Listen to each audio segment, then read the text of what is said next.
अस्सलाम वालेकुम नाजरीन। ड्रामा सीरीज दाव की नेक्स्ट एपिसोड में आप देखेंगे आलियान जिसका बदला पूरा ना हो सका, उसे सुकून नहीं कि ये साथ जिंदा कैसे है।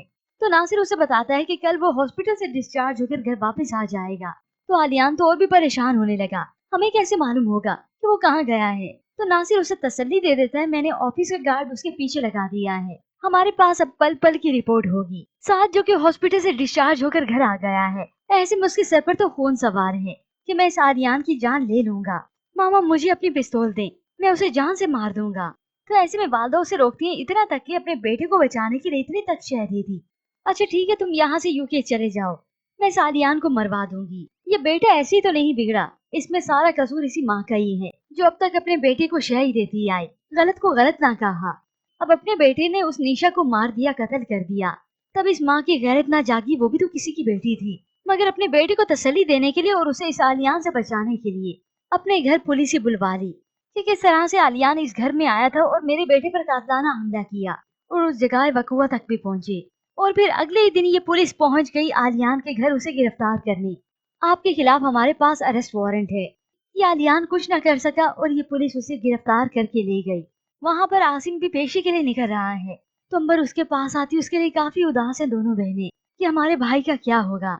तो अंबर फिर से भाई के पास आती है ये केस वापस लेने के लिए बात करती है, मगर आसिम तो अंबर को तसल्ली देता है ये पेशी ना सही, अगली पेशी पर उसे सजा मिल जाएगी। और उधर इस एहसन को भी समझा दिया वकील ने कि जब दूसरा मुखालिफ पार्टी का वकील सवालात करेगा घुमा फिरा कर तो उसे जवाब कैसे देने हैं। जबकि दूसरी जानिब सुम्बुल आलियान को लेकर काफी ज्यादा परेशान होने लगी, उसका जी अचानक से घबराने लगा।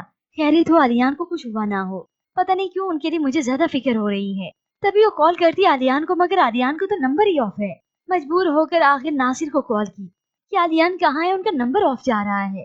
तो नासिर ने झूठ ही बोल दिया सुम्बुल को तसल्ली देने के लिए, भाभी सब खैरियत है, कोई इम्पोर्टेंट मीटिंग होती है तो वो अपना फोन बंद कर देता है। नासिर अभी ये बात मुकम्मल ही कर रहा था क्योंकि नासिर तो था थाने में, आलियान के पास आया है उसकी बेल करवाने। तो इतने में साथ थाने के अंदर आया चीखता चिल्लाता हुआ, कहाँ है आलियान, कहाँ है, कहाँ बंद करके रखा है उसे। सुम्बुल ये सब कुछ सुन लेती ही है और उसे अंदाजा हो जाता है कि आलियान किसी मुसीबत में गिरफ्तार है।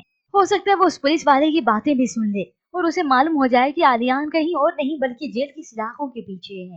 तभी यही सुम्बुल होगी इस मुश्किल वक्त में आलियान का साथ देगी, उसके पास जाएगी और तभी ये नासिर होगा जो आलियान को और भी एहसास दिलाएगा कि देख लिया, मैं तुम्हें कहता नहीं था कि भाभी तुमसे मोहब्बत करती है, वरना इस तरह से तुम्हारे लिए फिक्रमंद ना होती। बल्कि इस मुश्किल वक्त की घड़ी में तो अपने भी साथ छोड़ देते हैं, तुम कदर करो उनकी। अब ऐसी वक्त बीतने के बाद यही साथ जो समझ जाए कि मैं आलियान को सजा दिलवाऊंगा, बहुत जल्द तो वो खुद ही फंसने वाला है स्मगलिंग के केस में। यही ही नहीं उसे ऐसा फंसा के रख देगी कि अचानक जब पकड़ी जाएगी तो सारा इल्जाम आएगा इसी साथ पर। तो ऐसे में व्यूअर्स आपको क्या लगता है कि ड्रामे की कहानी में इस तरह से ट्विस्ट आएगा और आलियान की क्या बेल हो जाएगी, या फिर साथ अपने ही चुंगल में खुद फंस जाएगा। वो पुलिस वालों को निशा का वो सबूत, वो वॉइस नोट सुनाएगा कि उसकी मौत का जिम्मेदार यही साद ही है। इसके मुताबिक हमें अपनी कीमती राय का इजहार जरूर कीजिएगा। मजीद ड्रामा रिव्यूज के लिए आप देखते रहिए उर्दू टीवी।